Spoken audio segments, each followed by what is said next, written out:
সম্মানীয় সভাপতি, আরো উপস্থিত আছেন অত্র প্রতিষ্ঠানের একাডেমিক ইনচার্জ ও বিভাগীয় প্রধান, সঙ্গে আছেন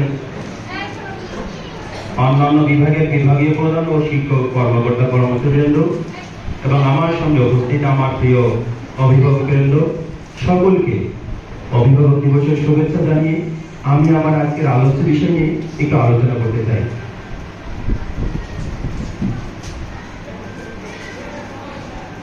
আমরা জানি আমাদের প্রতিষ্ঠান থেকে শিক্ষার্থীদেরকে উপবৃত্তি দেওয়া হয়।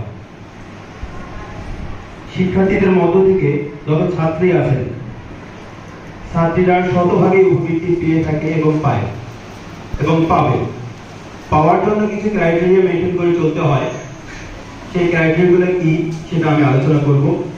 সেই সঙ্গে মুক্তিযোদ্ধা যারা আছে, ক্ষুদ্র নৃগোষ্ঠী যারা আছে, তারা শতভাগ উপবৃত্তি পাবে। ছাত্রদের মধ্য থেকে 70% স্টুডেন্ট উপবৃত্তি পাবে, 30% স্টুডেন্ট মানে ছাত্র উপবৃত্তি পাবে না।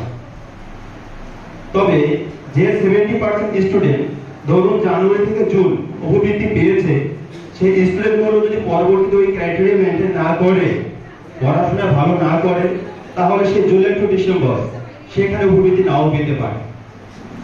এই জন্য আমাদের করণীয় কি?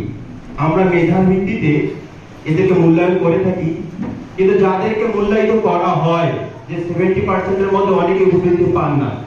যেমন আমি ক্লাস 7 কাজে গেছিলাম, এক শিক্ষার্থী বলছে স্যার আমি উপবৃত্তি পাই না।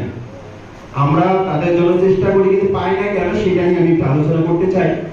উপবৃত্তির জন্য প্রধান শর্ত, সে পেমেন্ট করবে কিসে সেটা